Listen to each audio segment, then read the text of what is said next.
Cuba no es un país vecino como Haití, pero es un país hermano con el cual nosotros tenemos relaciones históricas y muchas similitudes como países. Muchos dominicanos han estado envueltos en luchas que tienen que ver con los cubanos y viceversa.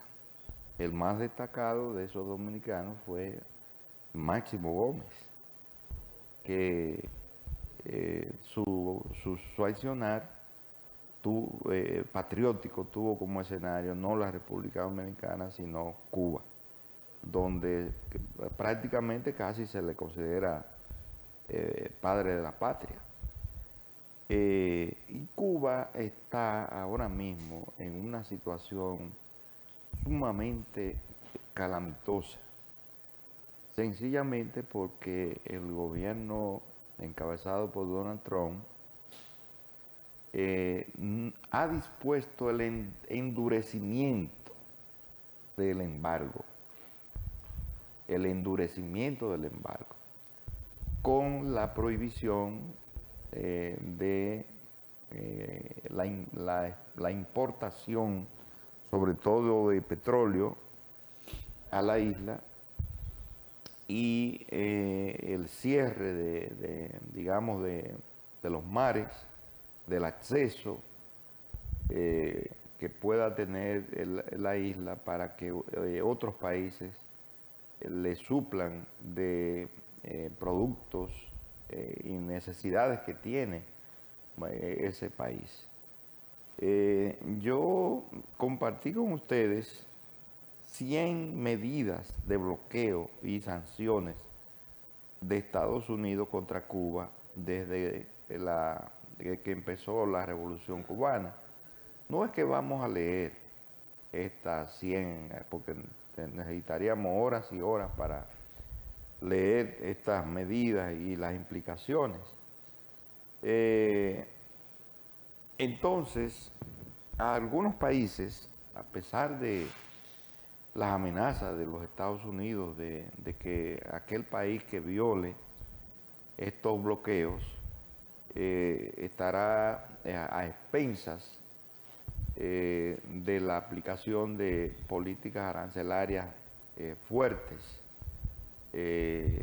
y otras medidas en contra de los países que se atrevan a eso. Sin embargo, la postura que ha adoptado México, una postura de dignidad, es diferente y vamos a ver las implicaciones. China y Rusia también se van sumando al coro de los países que entienden que no deben dejar pasar por alto estas amenazas y estas sanciones que quiere aplicar Estados Unidos para asfixiar a la economía y a la sociedad cubana a fin de que el gobierno caiga y venga un gobierno favorable a los designios de Norteamérica.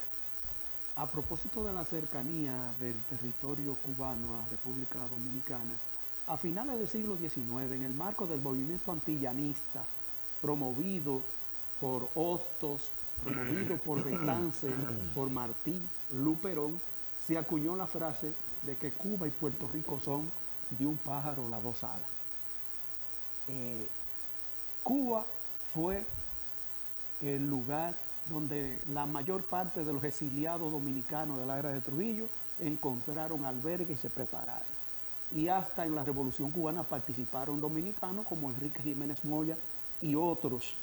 De las últimas medidas, yo me voy a referir a partir de 1996, la ley Helms-Burton. En esa época en Cuba se vivía el periodo especial. Había caído la Unión Soviética en el 91.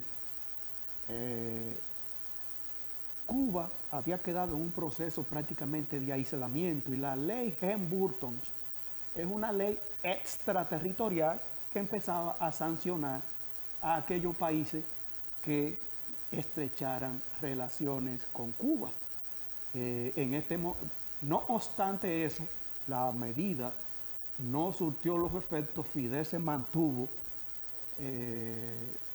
conduciendo el barco y la situación siguió a flote, aunque degradándose cada día. En este contexto ahora actual, la Organización de las Naciones Unidas, ONU, denuncia que el bloqueo energético a Cuba violenta el derecho internacional. Dice Atilio Borón que la ONU tiene que pasar de una acción de declaración a ejecutar acciones creíbles. Es un embargo energético criminal. Se quiere reeditar el genocidio, pero entonces, ¿qué va a hacer la ONU? Solamente lo va a condenar. ¿Por qué no prepara una flota como han ido a otros lugares a llevar asistencia a los cubanos?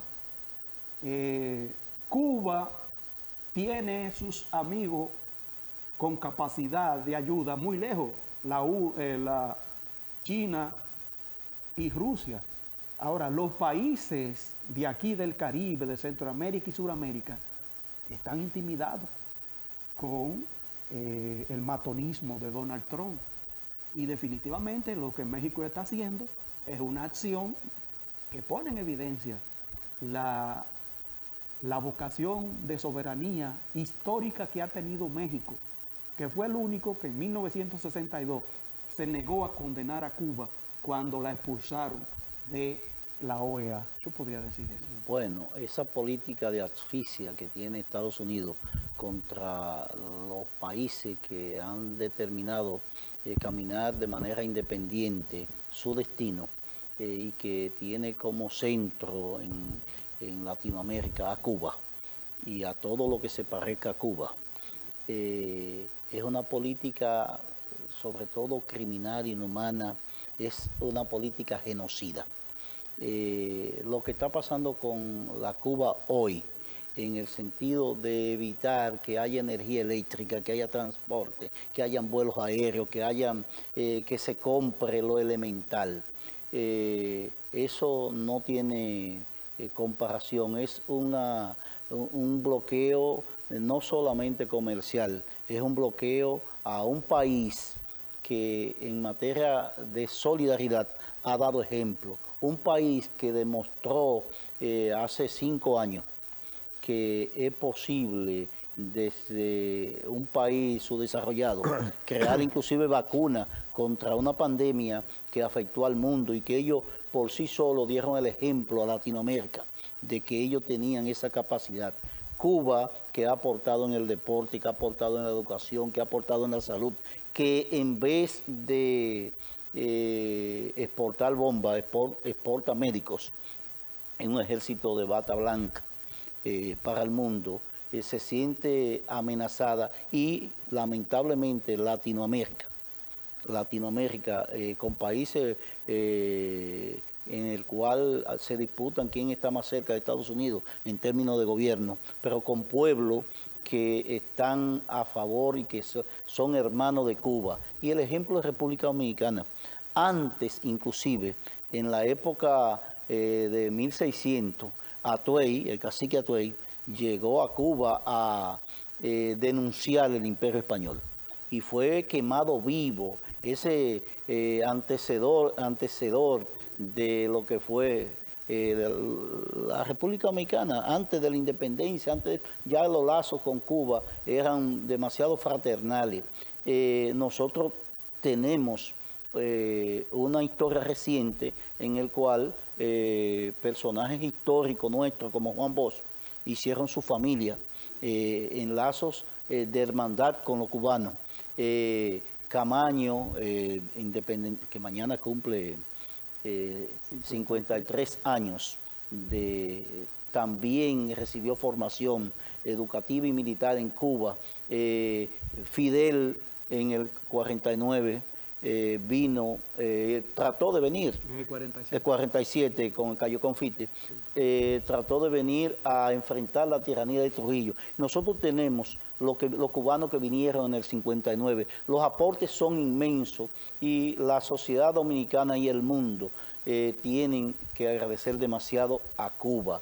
Cuba no está sola. Cuba se están organizando jornadas mundiales para tratar de romper ese bloqueo. Los compañeros hermanos de lucha vietnamitas en esta semana llevaron toneladas de medicina, y lo que está haciendo la presidenta de México, país fronterizo con Estados Unidos, es un asunto loable y aplaudible que debe ser imitado por los países latinoamericanos. Vamos a la pausa y regresamos.